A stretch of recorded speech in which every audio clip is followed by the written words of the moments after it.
Echoes of the past. The universe roared back to life.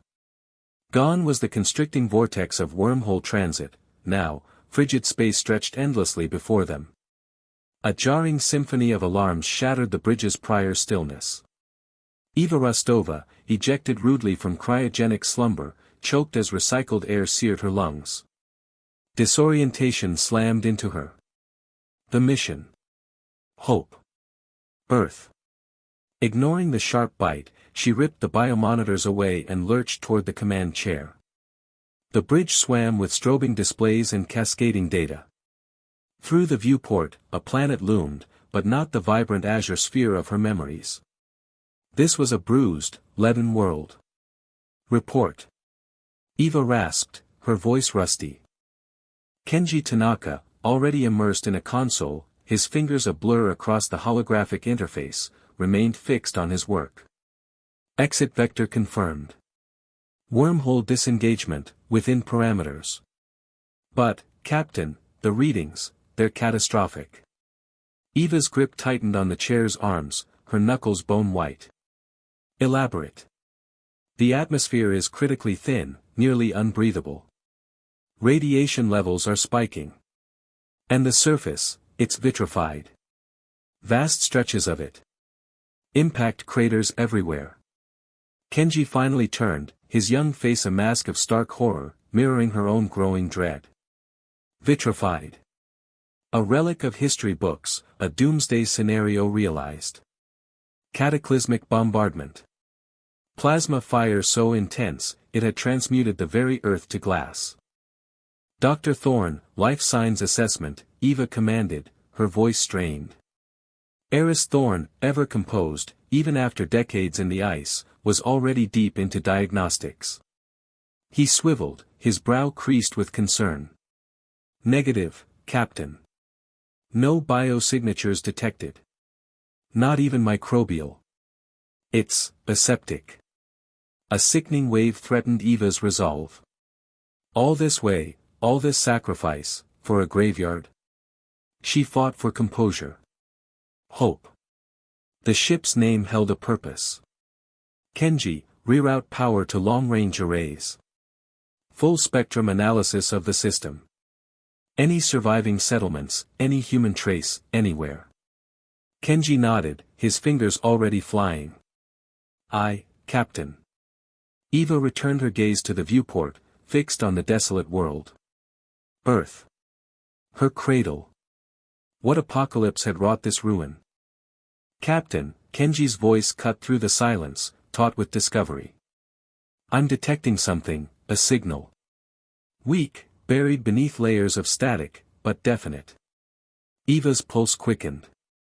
Source. Originating on the far side, vicinity of what was once, North America. Heavily encrypted, archaic comms protocol. I'm estimating, centuries old. Centuries. It defied logic. Could a signal predate the devastation by such a vast span? Decryption status? Eva whispered. Kenji shook his head. Ongoing. It requires exhaustive processing. Every decryption algorithm is engaged. Prioritize it, Eva ordered. Make it paramount. Understood, Captain. Eris approached, his expression grave.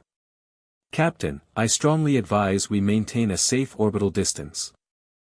Radiation saturation prohibits extended exposure, even with shielding. Eva nodded. Agreed. Plot a course for the outer reaches. Determine if any colonies remain. She paused, a lump forming in her throat. But keep those scanners riveted on that signal. It's all we possess now. The Hope, a lone sentinel burdened by humanity's vanished future, wheeled away from ravaged Earth. The image of the desolate planet seared itself into Eva's memory. The glassed surface, a mute testament to unimaginable loss. She closed her eyes, fighting back the despair that clawed at her. A signal. A tenuous flicker in the abyss. And while it endured, possibility remained. A chance at answers. A chance at resurgence. A chance to reclaim what was lost. She opened her eyes, her gaze stealing with renewed conviction. Hope. A crushing weight, yet she would bear it. For Earth. For humanity. For a future yet unwritten. A faint vow escaped her lips, a promise to the silent ghosts, we're here. We remember. Ghosts of New York.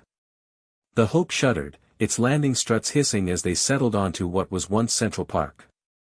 Eva watched the external monitors, the images a stark contrast to the vibrant greens she'd seen in historical simulations. Now, only skeletal trees pierced the ash-choked sky, their branches like blackened claws reaching for a sun they could no longer feel.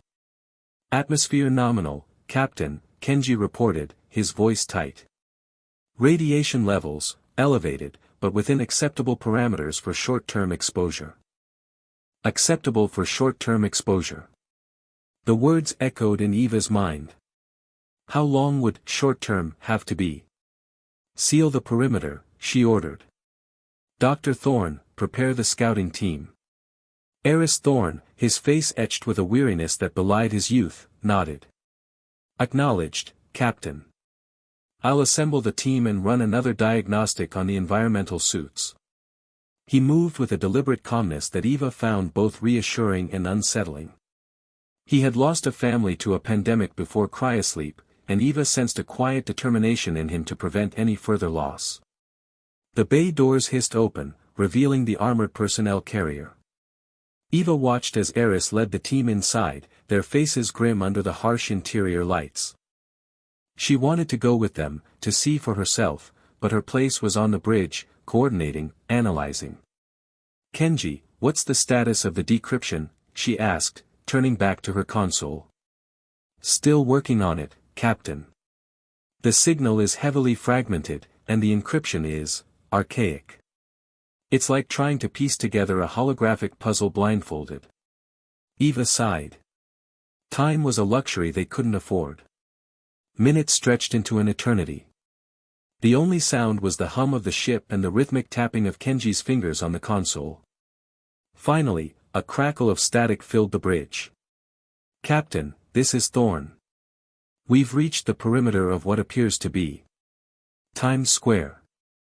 His voice was laced with disbelief. I'm transmitting visuals. The main screen flickered, then resolved into a distorted image. Buildings, or what remained of them, clawed at the sky, their glass facades melted and twisted into grotesque sculptures. The ground was a cracked mosaic of concrete and ash, littered with debris that defied identification. The air hung thick and heavy, shimmering with an unnatural heat haze. Vegetation, it's wrong, Eris continued, his voice strained. We're seeing plant life that doesn't match any known terrestrial species.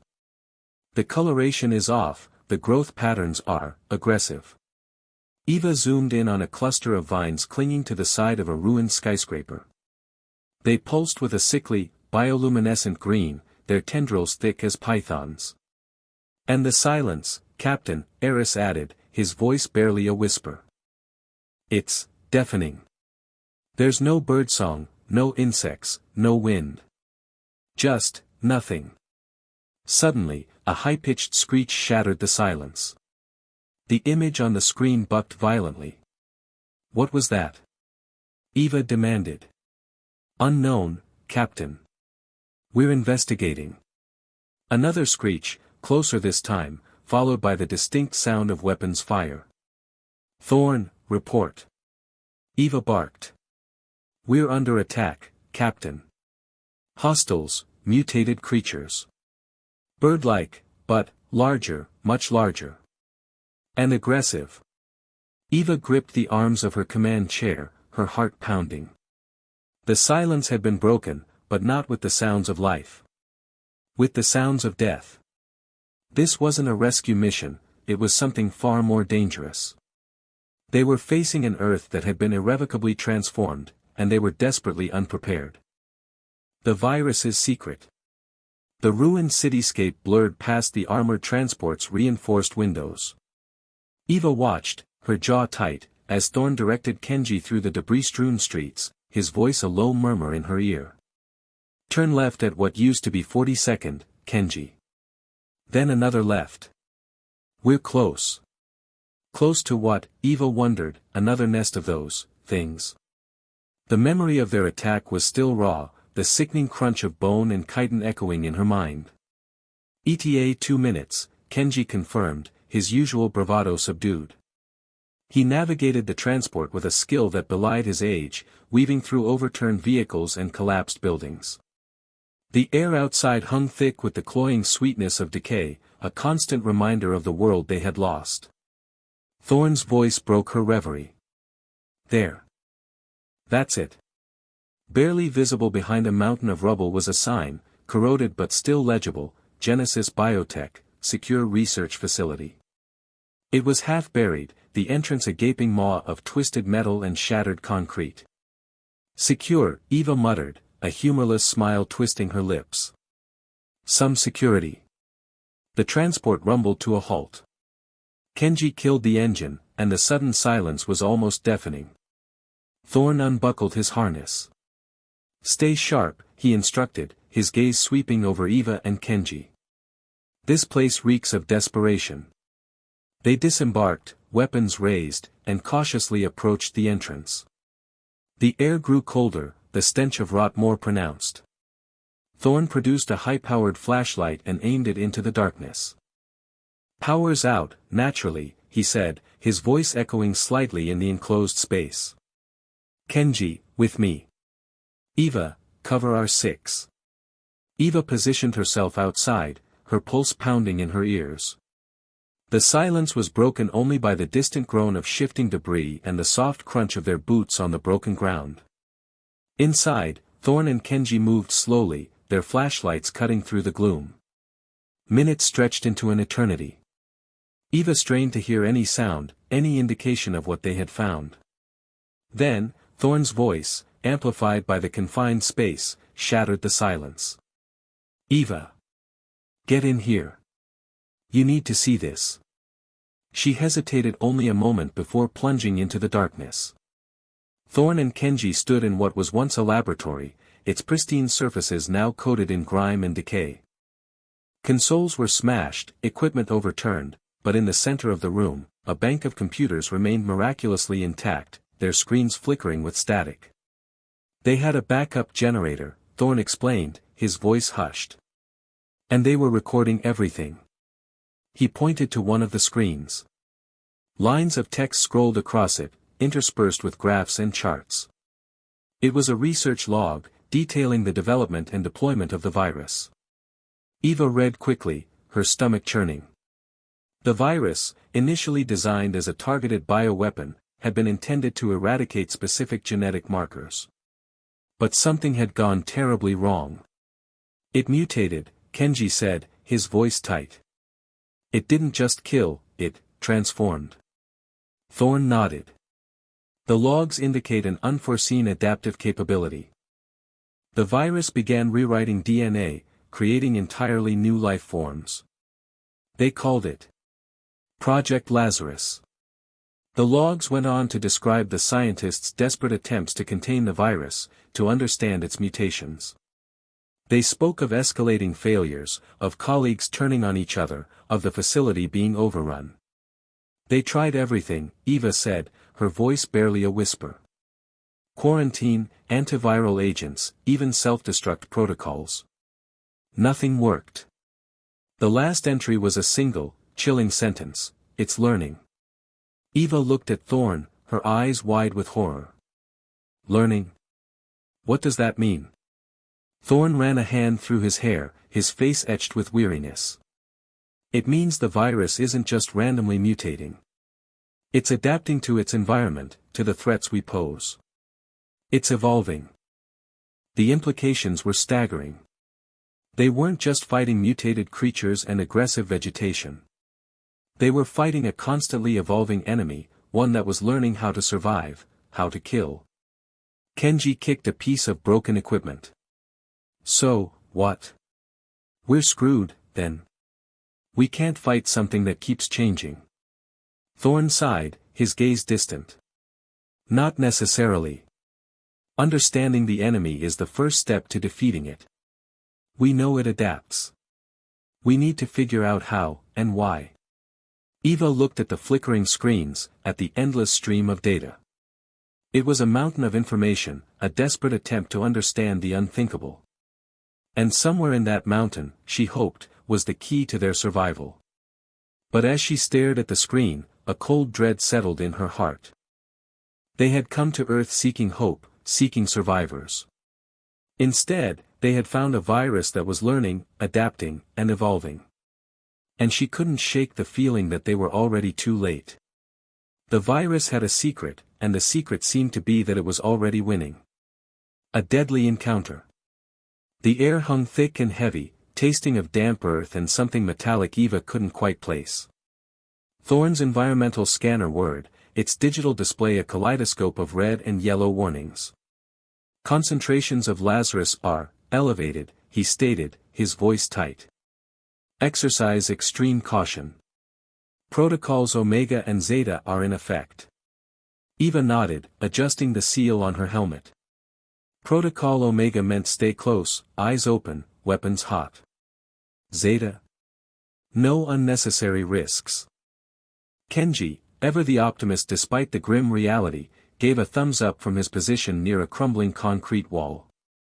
All right, let's grab these samples and get out of this petri dish. They moved slowly, the beams of their helmet lights cutting through the gloom of the ruined facility's perimeter. Twisted metal skeletons of what were once vehicles lay scattered around, choked by aggressive vines that pulsed with an unnatural green glow. Eva directed Thorne to several locations flagged in the research logs as significant. Thorne, meticulous as always, collected soil and plant samples, carefully sealing them in biohazard containers. This kudzu, Thorne murmured, holding up a sample jar, it's far more aggressive than anything I've ever seen. The Lazarus virus seems to be accelerating its growth, mutating it. He trailed off, his brow furrowed in thought. Eva understood his concern. The virus wasn't just affecting humans, it was reshaping the entire ecosystem. Kenji, meanwhile, was further ahead, near a collapsed section of the building. Hey, Captain, he called out, his voice echoing slightly, I think I found something. Eva and Thorne cautiously approached. Kenji was pointing towards a dark opening in the rubble. Looks like a sub-level access point. Might be worth checking out. Negative, Eva said firmly. Our priority is surface samples. We stick to the plan. Kenji shrugged, but Eva saw the disappointment in his eyes. He was always eager to explore, to push the boundaries. It was a valuable trait, but one that needed tempering in this environment. As Thorne finished securing the last sample, a low growl ripped through the silence. It was guttural, primal, and unlike anything Eva had ever heard. What the hell was that? Kenji whispered, his hand instinctively moving to his pulse rifle. Before Eva could respond, a blur of movement erupted from the overgrown foliage to their left. A creature, once perhaps a dog, but now twisted and grotesque, lunged at Kenji. Its fur was matted and patchy, revealing raw, ulcerated skin. Its eyes glowed with a malevolent yellow light, and its teeth were elongated, needle-sharp. Kenji reacted instantly, firing a burst from his rifle. The rounds tore into the creature, but it barely seemed to register. It snarled, batting away the shots with surprising speed, and slammed into Kenji, knocking him to the ground. Kenji! Eva shouted, raising her own weapon. She fired, hitting the creature square in the chest. It finally staggered back, momentarily stunned. Thorne, despite his lack of combat training, didn't hesitate. He grabbed a discarded piece of metal rebar and charged, swinging it with surprising force. He connected with the creature's head, and it let out a pained yelp, finally collapsing to the ground. Eva rushed to Kenji's side. He was lying on his back, clutching his arm. Blood seeped through his environmental suit. I'm okay, he grunted, his face contorted in pain. Just a scratch. Eva quickly assessed the wound. It was more than a scratch. The creature's claws had torn through the suit, leaving deep lacerations. Thorn, medical kit, now. Thorn was already at her side, opening the kit with practiced efficiency. He sprayed the wound with antiseptic and applied a pressure bandage. We need to get him back to the ship. This is bad. The suit's compromised, and there's no telling what that thing was carrying. Eva nodded grimly. Kenji, can you walk? He gritted his teeth and pushed himself up. Yeah, I'm good. Let's go. The journey back to the landing site was agonizingly slow. Kenji leaned heavily on Eva for support, his breathing ragged. Thorn stayed close, scanning the surroundings, his face etched with worry. Back on the ship, Thorn immediately initiated quarantine protocols. Kenji was stripped of his contaminated suit and scrubbed down with disinfectant. He was then placed in a bio-isolation pod, where Thorn could monitor his vitals and administer medication. Eva watched through the pod's glass window, her heart heavy. They had faced dangers before, but this felt different. This was the new Earth, an Earth where even the animals were weapons, warped and twisted by the insidious Lazarus virus. An Earth where a simple mission to collect samples could turn into a deadly encounter. And it was winning. A glimmer of hope. The lab's antiseptic drone offered scant comfort against the screaming memories assaulting Eva. Kenji, stabilized and under sedation, was losing ground to the Lazarus at an alarming pace. Each passing hour brought a more repulsive transformation. Eva sought solace in the cold, reassuring touch of the microscope, her hands still unsteady. Thorn, his face a roadmap of exhaustion, stood nearby, mirroring her despair. Anything, Eva. It's evolving, she managed, her throat constricted. The kudzu strain, but exponentially more virulent. Its adaptation within Kenji is frighteningly rapid. Thorn adjusted the light, a deep crease forming between his brows. The cell structure, there's an aberration. Almost, crystalline in nature. Days dissolved into a relentless blur of analysis and frantic experimentation. Driven by caffeine and raw determination, Eva probed the virus's molecular secrets. Thorn, meanwhile, ran countless simulations, mapping its deadly advance, desperately seeking a critical flaw. The ship felt claustrophobic, the air heavy with the weight of their failing efforts.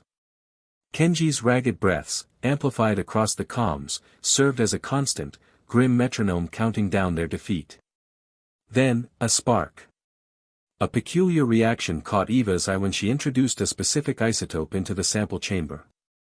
The crystalline structures within the virus began to fracture, its replication grinding to a halt. Thorn, this, she rasped, her voice raw but infused with a flicker of hope. He peered into the microscope, his eyes widening in disbelief. Radiation, a precise frequency. It's destabilizing the viral architecture. Another simulation, another set of data points. The degradation is substantial, Eva. We're seeing a potential breakdown of the replication cycle. Hope, a fragile seedling, pushed through the hard earth of her despair. It had been so long, she almost failed to recognize its tender shoot. Can we isolate that frequency? Target it directly? The risks are monumental, Thorn cautioned, his voice tight. Irradiation could ravage healthy tissue. But if we fine-tune the dosage, enhance the targeting, they labored without cease, refining parameters, wrestling with the ship's antiquated medical technology. The radiation emitter, a relic intended for bone density analysis, was their only chance. Eva reworked it, rerouting power conduits, erecting makeshift shielding, her movements fueled by feverish urgency. It's operational, she declared finally, her voice a dry whisper. She sought reassurance in Thorn's gaze, finding a complicated mix of hope and apprehension. We must try, Eva. For Kenji. For ourselves. They transferred Kenji to the makeshift radiation chamber in the med bay. His flesh was marred, his breathing shallow and strained. A web of tubes sustained him, masking the worst effects of the infection. He was a ghost of the spirited officer she knew. Eva finished the final diagnostics. Ready to commence, Doctor. Thorn nodded, his hand trembling above the activation switch. Engage. The emitter thrummed to life, a low, steady pulse that resonated within the cramped space. Eva's heart hammered as she watched the monitors. The readings fluctuated wildly, then, haltingly, began to resolve. The viral count in Kenji's blood was receding, imperceptible at first, then with increasing speed. 24 hours crawled by. Then 48. Kenji remained unresponsive, yet the grotesque distortions had arrested. The fever, an unyielding blaze, began to break. On the third day, a cough tore through him. His eyelids flickered. Eva, he rasped, his voice a mere thread. What happened? A sob caught in Eva's throat. You're recovering, Kenji, she choked out, her voice thick with unshed tears. You're going to be all right. The news surged through the ship like an electric current. A collective exhalation of relief swept through the crew. For the first time in what felt like forever, laughter echoed down the corridors. They had exposed a weakness in the Lazarus virus's defenses. A beacon in the all-consuming darkness. Eva understood this was only the opening skirmish. The virus would adapt, it was its nature. But now, they possessed a countermeasure. A foundation. A reason to press onward. She gazed out at the scarred earth, a panorama of gnarled flora and crumbling metropolises. The journey stretched before them, seemingly endless, but for the first time since their awakening, Eva dared to believe, truly believe, that they just might stand a chance. Risky modifications. Kenji leaned forward, his face still pale but regaining its usual sharp focus. We need to weaponize this, Captain. Not just for individual cases. For outbreaks. For the entire planet. Eva, still reeling from the near loss of him, felt a surge of both hope and trepidation. How? We can't lug that emitter around. No, Kenji agreed, tapping furiously on his console. But we can use what we have. The Hope's energy core. It's powerful enough. If we can modulate it, even for short bursts, Thorn, who had been silently monitoring Kenji's vitals, finally spoke. Modulate it how, Kenji?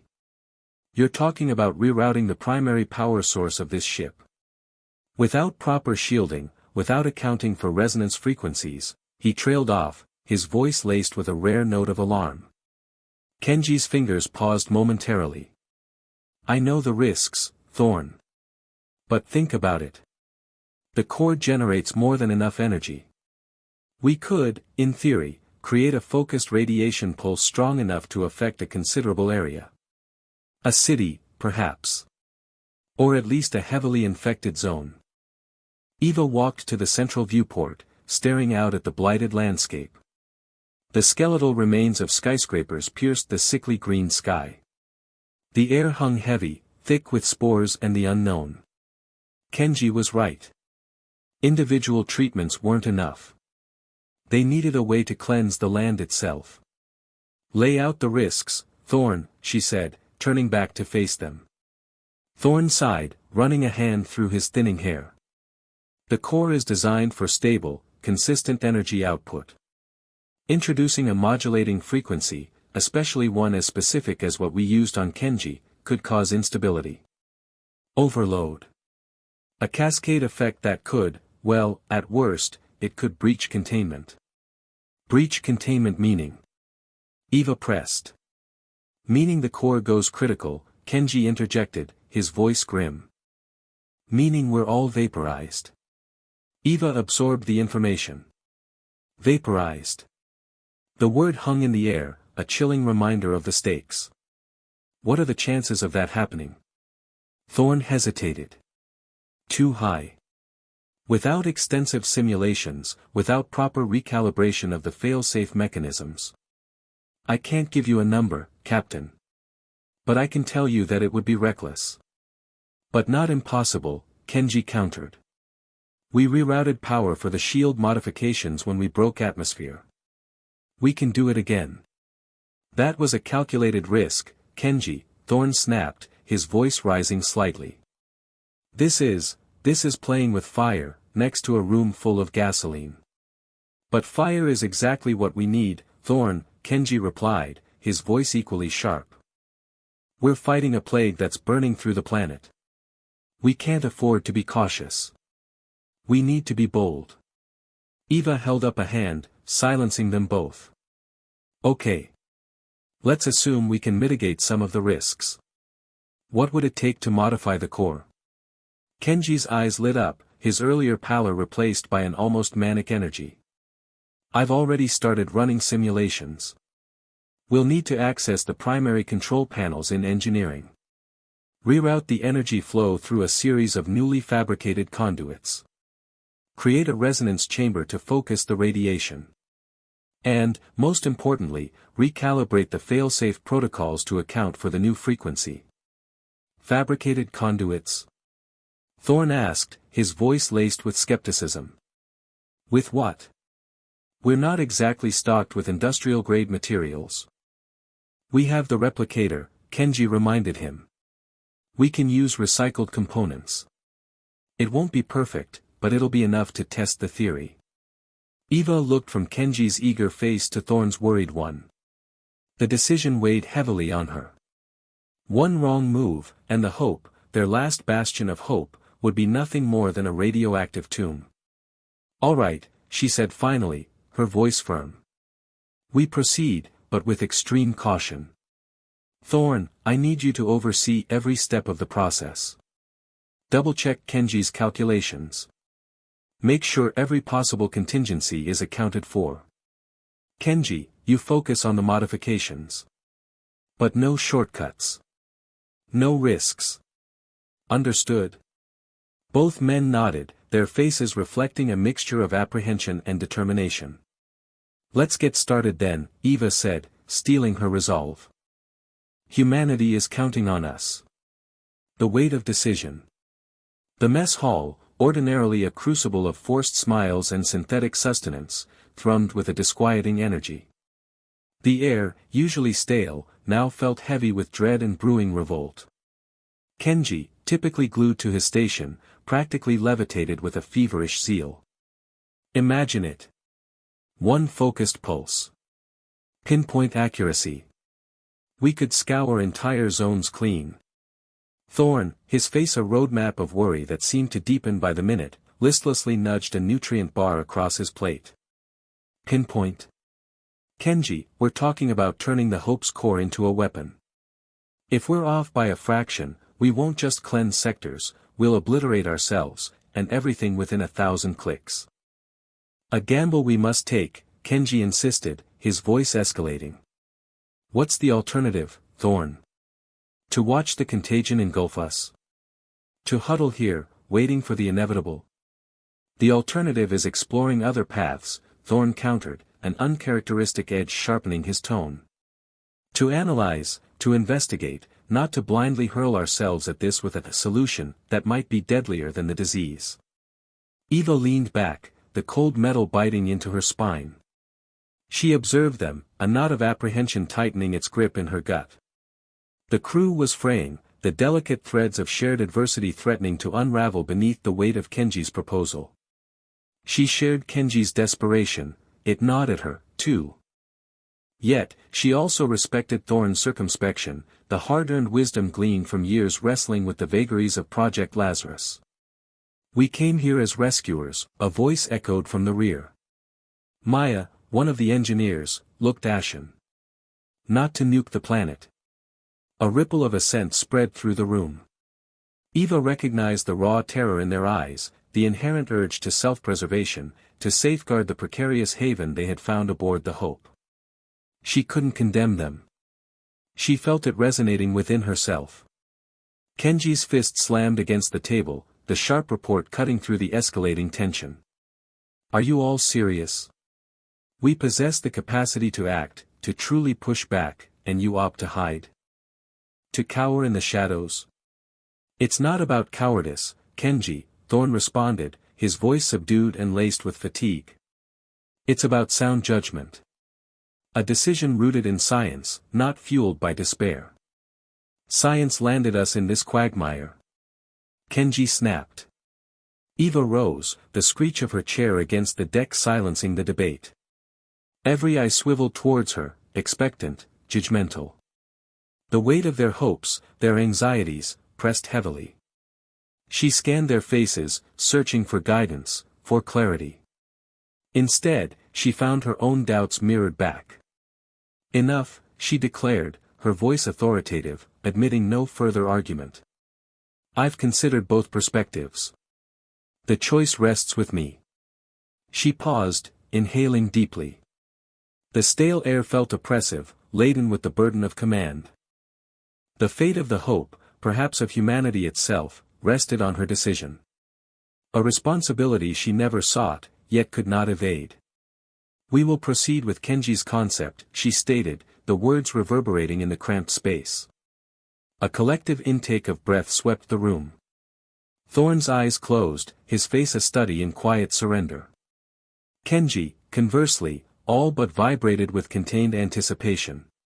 Eva raised a hand, preempting the imminent objections.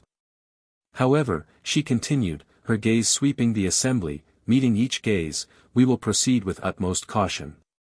Thorn, you will supervise every aspect of the modification. You will verify, re-verify, every calculation. I want every conceivable scenario accounted for, every potential hazard mitigated. This is not a reckless plunge into the unknown. It's a calibrated risk. And we will undertake it as one. She looked at Thorn, silently imploring his understanding. I understand the gravity of this, Eris. But we cannot merely stand idly by. We bear a responsibility. We owe it to those who preceded us, and to any who might remain, to exhaust every possibility. She addressed the rest of the crew. We are the hope, she stated, her voice resonating with conviction. It is more than a name. It is a pledge. A pledge to resist, to persevere, to rebuild. And we will not betray that pledge, regardless of the cost. Silence hung in the air for a beat, the tension slowly receding, replaced by a tentative feeling of unity. Fear remained, yet now it was tinged with a spark of hope, a shared resolve to confront the uncertainties ahead, united. Under siege. The hum of the hope deepened, resonating through the deck plates as Kenji and his team rerouted power to the core containment field. Eva paced the bridge, the rhythmic thump a counterpoint to the frantic calculations scrolling across the main view screen. Thorn's diagnostics were a constant stream of anxieties, energy spikes, structural stress, radiation leakage, all within acceptable parameters, but trending upward with alarming speed. Captain, Kenji's voice cut through the tension, initial power amplification is complete. We're holding steady at 30%. Eva nodded, her gaze fixed on the desolate landscape outside. The skeletal remains of skyscrapers clawed at the bruised sky, monuments to a forgotten era. Continue monitoring. Report any deviations.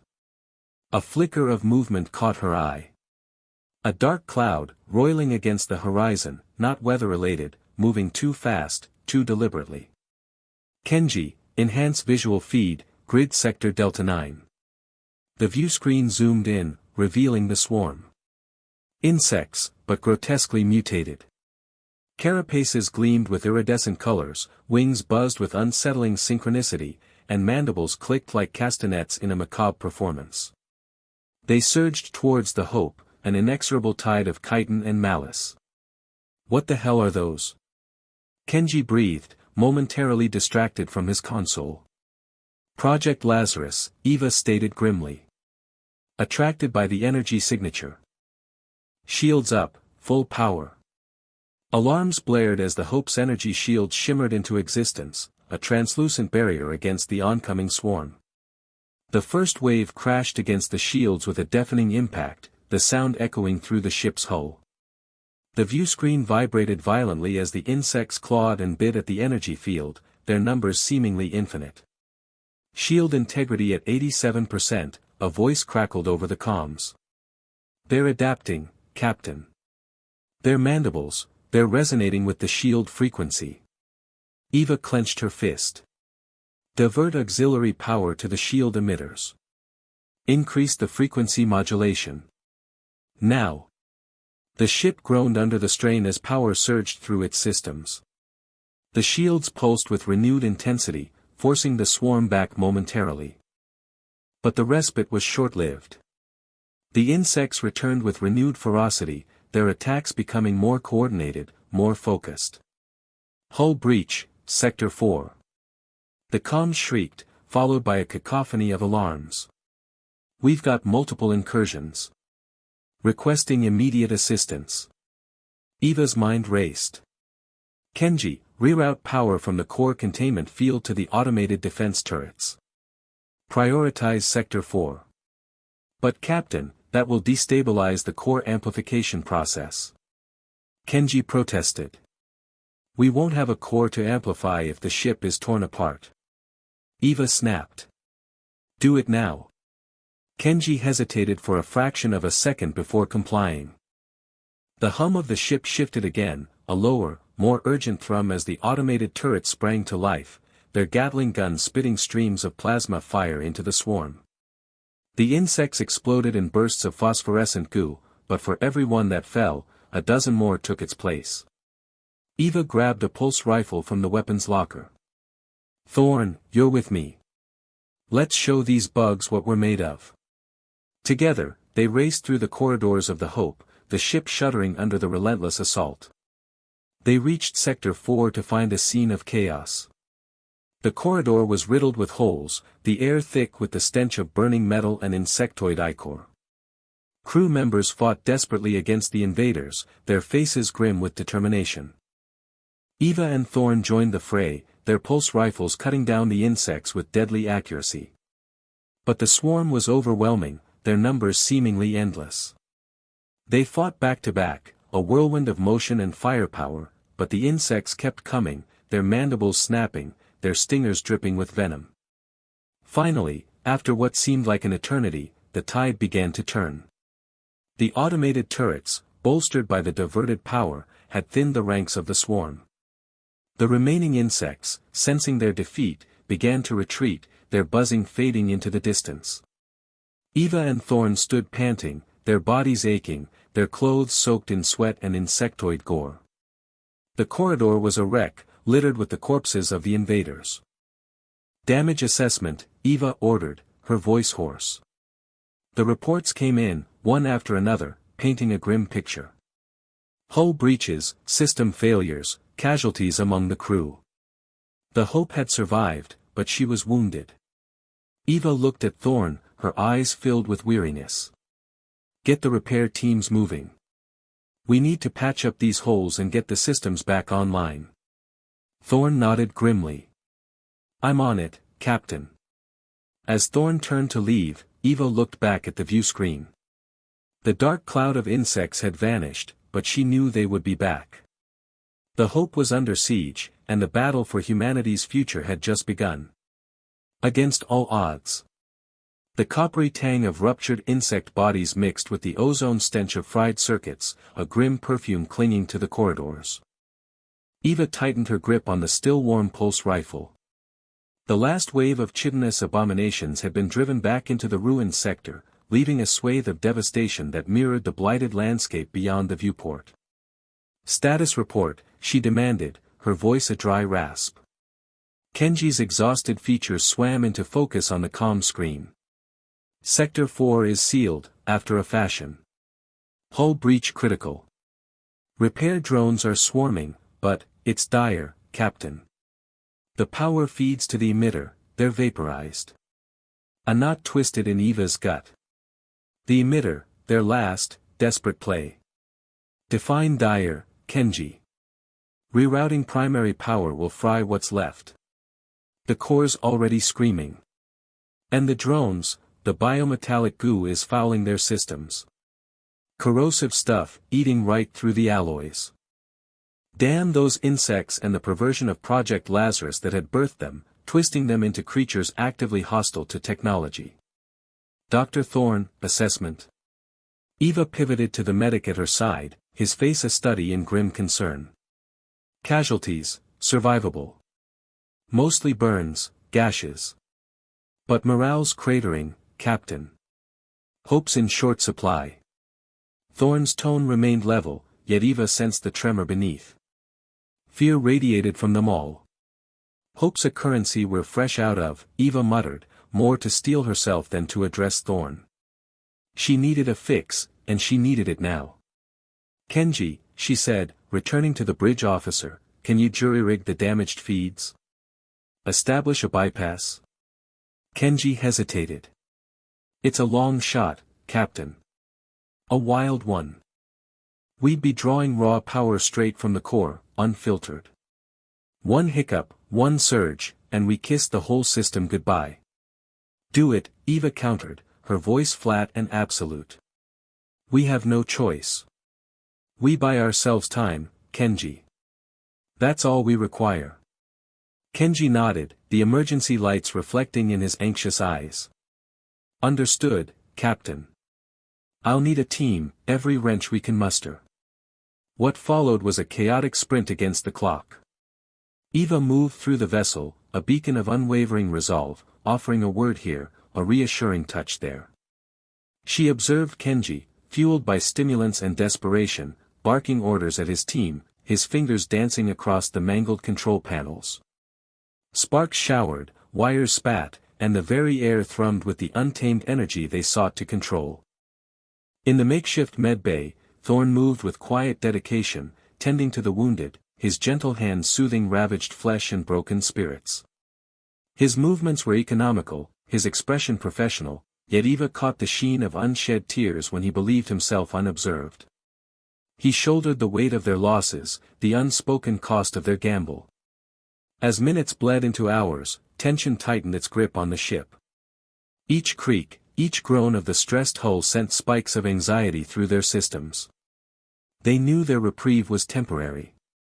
The insects would be back. It was inevitable. Finally, an eternity later, Kenji's voice cracked through the comms. Captain, we might have something. Secondary loop is online. Power levels are volatile, but stable for now. Eva sprinted to the engineering bay, her heart hammering against her ribs. Kenji stood amidst a labyrinth of wires and conduits, his face bathed in the spectral blue light emanating from the core. Sweat plastered his hair to his forehead, and his hands trembled almost imperceptibly, but his eyes shone with exhausted triumph. She's a patchwork monster, Captain, he admitted, a weary grin tugging at his lips, but she breathes. Eva clapped him on the shoulder, her grip firm.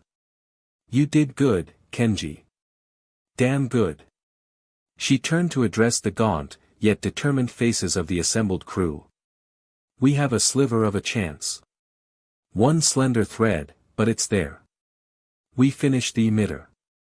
We unleash that pulse. And maybe, just maybe, we wrest a future from this hellscape. A ragged cheer echoed through the bay, born of desperation and defiance. They knew the odds were insurmountable. They were intimately acquainted with the risks. But they had come too far to surrender. They were humanity's last stand, clinging to hope in a world swallowed by shadow. And they would fight. They would fight with every fiber of their being. The emitter's glow. Static crackled in the air, a palpable hum born from the frantic web of makeshift power lines. Kenji, sweat-soaked hair plastered to his skull, snapped commands, his voice raspy but laced with urgency. Stabilizers at 70. Route auxiliary power from life support, except Thorne's med bay. That's top priority. He flickered a glance toward Eva, emergency lights reflecting in his pupils like scattered embers. Captain, we're flirting with disaster, but she's almost primed. Eva's grip on the command chair tightened, knuckles bone white. A cacophony of alarms pierced the air, a discordant score heralding destruction. The hull groaned, a drawn-out, tortured complaint that resonated through the bridge. The main viewscreen displayed the encroaching insectoid swarm, a tidal wave of chitin relentlessly grinding against their defenses. Energy shields pulsed erratically, flickering like dying embers, threatening to fail. Emitter activation ETA. Eva's voice, though unwavering, betrayed the tremor beneath. 90 seconds, Kenji answered, fingers dancing across the console. A stream of tech-speak tumbled from his lips, his brow furrowed in fierce concentration. Damn it! Power surges in Sector 4. Thorn, can you isolate the medbay's grid? Thorn's voice, a calm island in the storm, filtered through the comms. Already done, Kenji. The wounded are stable, for now. Focus on the emitter. He was an anchor, a foundation of quiet capability amidst the chaos.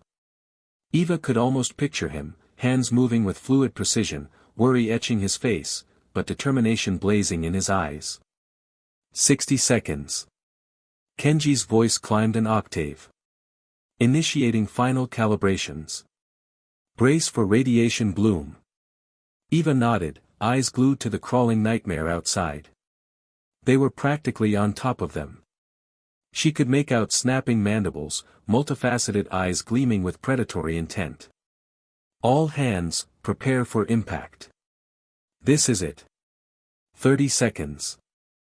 The bridge lights dimmed, then surged back to life, bathing the space in an eerie luminescence. The air thickened with the acrid scent of ozone. A metallic tang stung Eva's tongue. Her skin prickled with a peculiar energy. 10 seconds. Kenji bellowed. Emitter core at critical mass. Captain, activation authorization required. Eva inhaled deeply, her hand hovering over the activation switch. Authorized. Activate the emitter. Kenji slammed his fist onto the final control. A piercing whine escalated to an unbearable shriek. The ship bucked violently, tossing crew members like ragdolls. Then, silence. A light, blinding and intense, ripped from the emitter array, flooding the ravaged landscape with an unearthly brilliance. It was unlike any light Eva had ever witnessed, pure and unblemished, seemingly capable of incinerating the shadows. On the view screen, the swarm faltered. Their movements became erratic, chitinous carapaces twitching spasmodically. Some simply crumpled, limbs flailing. Others emitted a high-pitched wail before dissolving into a viscous, inky sludge. The light intensified, expanding outwards like an unstoppable wave. The mutated flora withered and perished, its grotesque forms collapsing in on themselves. The air rippled with heat. The reek of decay gave way to the clean, crisp scent of ionized air. Eva stared, speechless, as the terrain transformed before her eyes. The warped, tainted world was being scoured, purified by the emitter's raw energy. It was a gradual, agonizing process, but undeniably effective. Kenji whooped, a joyous cry cutting through the tension. It's working, Captain. Radiation levels are astronomical, but the mutations are breaking down. We're actually pulling it off. But Thorn's voice, though still calm, carried a note of somber caution. Captain, energy readings are spiking erratically. The emitter is unstable. We need close monitoring of the decay rates. Eva knew he spoke truth. This was merely the dawn. The radiation pulse had been a desperate bid, a last-gasp effort to rescue what remained of humanity. Yet, it was also a dangerous weapon, capable of inflicting unimaginable harm. She surveyed the luminous vista, her heart a blend of hope and apprehension. The emitter's glow was a beacon, a promise of renewal. But it was also a stark reminder of the terrible cost exacted, and the precarious future ahead. Kenji, Eva said, her voice firm. Begin monitoring the environment. I want detailed reports on radiation levels, decay rates, and any signs of surviving organisms. Aye, Captain, Kenji responded, already at the console. Eva turned to Thorn. Doctor, prepare a medical assessment. We must ascertain the long-term effects of this radiation on the crew, and on any survivors we encounter. Immediately, Captain, Thorn confirmed. Eva Rostova stood tall on the bridge of the Aurora, her gaze fixed on the emitter's glow. The destiny of humanity rested upon her shoulders. And she would not yield. Sacrifice. The klaxon's shriek cut through the preceding stillness, a brutal assault after the emitter's activation. Crimson strobes cast lurid patterns across the bridge, twisting Kenji's features as he wrestled with the diagnostics. "Captain," he choked, his voice a strangled whisper, "the energy core. It's spiraling. Readings are critical." A glacial finger traced Eva's spine. The emitter, Kenji's brainchild, had been their salvation, but at what cost? "Projected outcome?" she inquired, masking the dread clawing at her throat. Kenji's Adam's apple bobbed. "Runaway reaction. Core breach certain. We're looking at a planetary event, Captain." Thorn, occupied with a minor cauterization on a crewmember's arm, wheeled around. Concern flared in his normally placid eyes. "Evacuate," he barked, his voice clipped and urgent. Now. Eva's thoughts became a whirlwind. The emitter. If the core blew, the radiation front would collapse, the purified zone would contract, and the insects. They'd overrun them. Humanity's foothold would crumble. "Hold," she countered, her voice a steel rod. "Kenji, can you dampen it?" Kenji's hands danced across the console, code cascading down the screen in a luminous torrent. "I'm fighting it, Captain, but the feedback is monstrous. It's like trying to bail out the ocean with a spoon." "Time frame?" Eva pressed, her gaze unwavering. "Minutes, perhaps. Not nearly enough." Kenji's head dipped, defeat a visible shroud. "I'm sorry, Captain. It's gone critical." Eva pivoted towards Thorn, her resolve unwavering. "Eris, get everyone to the pods. Immediately." "That's an order." Comprehension dawned in Thorn's expression. "Eva, what are you planning?" "Someone must maintain the emitter," she explained, her tone resolute. "Deactivation means the loss of everything. You understand that." "There has to be another option," Thorn pleaded, desperation cracking his usual composure. "There isn't, Eris. We both know it." Eva's hand found his arm, her touch a surprising comfort. "Get them off this rock. That's paramount." Thorn's frame sagged. He knew her assessment was correct. Argument was futile. With lead in his heart, he addressed the crew, his voice strained yet authoritative. "All hands, escape pods. Move with purpose." "That's an order." The crew, galvanized by Thorn's tone, obeyed with clumsy haste. Fear and bewilderment clouded their faces as they surged towards the escape bay. Kenji lingered, his eyes beseeching. "Captain, please. Go, Kenji," Eva urged. "Your expertise will be vital. You know what's required." Kenji hesitated, a final, hopeless glance etched on his face, then turned and joined the exodus. Eva followed their progress, a serene resignation settling over her. Her course was set. She was their shield. Humanity's bulwark. Once the last crew member had sealed themselves into the pods, Thorn wheeled back to Eva, his face etched with raw anguish. "Eva." He started, but she cut him short. "Go, Eris. Time is a luxury we don't have." Thorn nodded, eyes glistening with unshed tears. He retreated into the last pod, the hatch whispering shut. Eva observed the escape pods detach, tiny fireflies against the backdrop of a dying world. They were secure. That was all that mattered. She returned to the diagnostics panel, the red alerts pulsing like angry hearts. The core approached the breaking point. She felt the oppressive heat radiating outward, the metallic tang of ozone heavy in the air. Inhaling deeply, she focused on the emitter's controls. It was a high-wire act, balancing the energy flow, preventing the cascade from engulfing the system. A desperate gambit, but she would execute it until her last breath. The ship groaned under immense strain, metal screeching its death knell. The core throbbed with a furious, malignant power. Eva's grip tightened, knuckles bone white. This was it. A supernova of light consumed the bridge, punctuated by an earth-shattering roar. Then, only silence remained. The ship, and all its burdens, vanished. A new dawn. The world convulsed, expelling its accumulated maladies in a cataclysmic breath. From the emitter's demise, radiation birthed an atmospheric spectacle unseen since the planet's genesis. Equatorial auroras erupted, weaving tapestries of viridian and violet, slashed with streaks of furious scarlet. From above, Earth seemed to be undergoing a violent reformation, a genesis fueled by atomic fire. Inside the descending escape pods, control panels stuttered and died.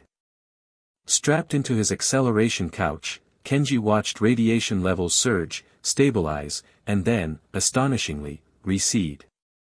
The indicator trembled, found equilibrium. "It's holding," he whispered, the words barely audible. Comms remained crippled, silenced by the electromagnetic pulse that had punctuated the emitter's final act. He clenched the controls, knuckles bone white. Earth hurtled towards him, a chaotic panorama of tempestuous clouds and scarred terrain. In his separate vessel, Eris scrutinized his own gauges, his jaw set with resolve. He'd modeled these scenarios, catalogued the dangers. Even at these diminished levels, the pervasive radiation would leave its mark, mutations, unpredictable ecological transformations.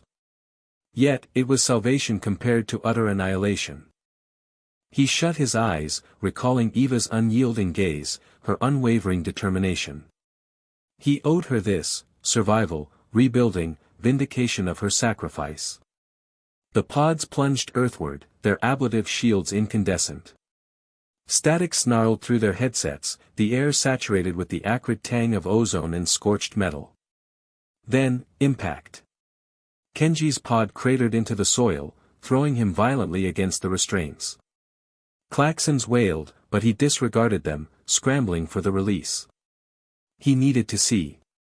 He lurched out into a remade world. The air hung heavy, almost syrupy, imbued with an alien energy. The landscape lay in muted shades of ochre and umber, punctuated by shocks of bizarre, novel flora. Twisted, phosphorescent vines entwined the ruined skeletons of skyscrapers, painting the scene with an eerie luminescence. He recognized the remnants of Tokyo, or rather, its ghost. Silence reigned, broken only by the sigh of the wind and the unsettling clicks and trills of unseen fauna. Miles distant, Eris stumbled from his battered pod into a starkly different reality. He'd landed in what was once the American Midwest, now a boundless, wind-swept expanse studded with bizarre, crystalline formations. The ground radiated a subtle warmth, a faint geothermal pulse. The air, though clean, carried a metallic undertone. He saw no evidence of habitation, only the rustling of extraterrestrial grasses. He activated his emergency transponder, knowing its signal was a desperate gamble.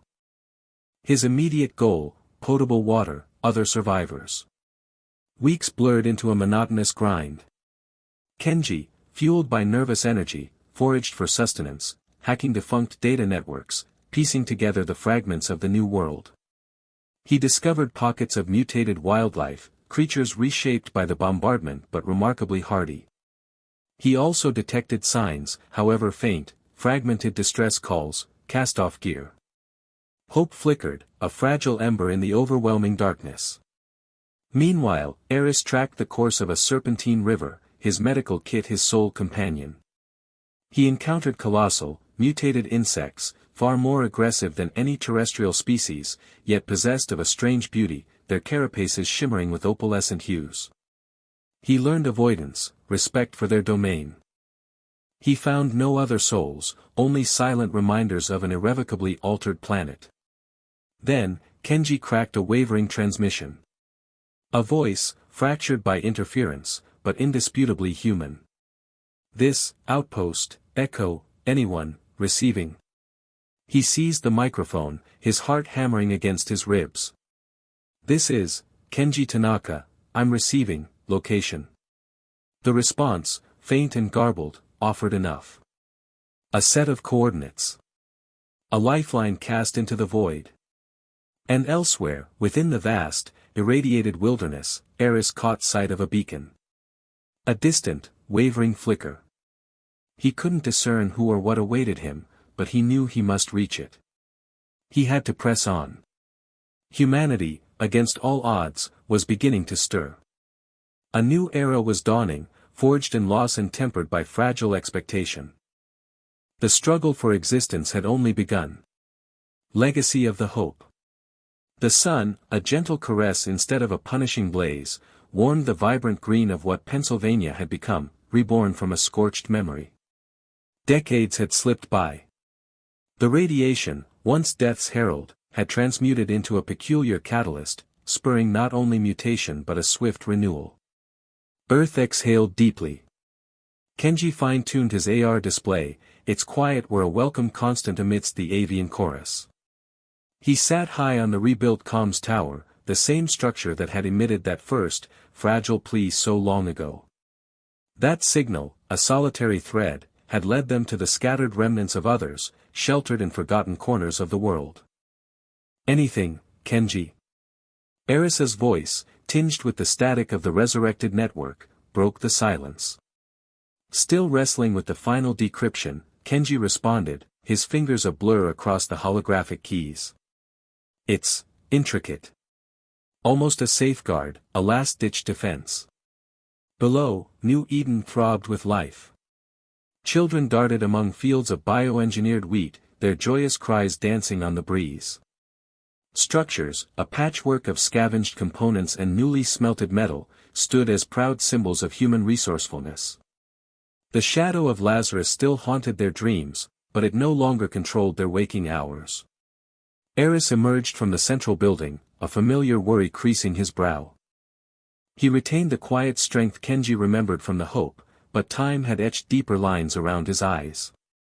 We have to entertain the thought that this beacon is a lure, Eris cautioned, his tone serious.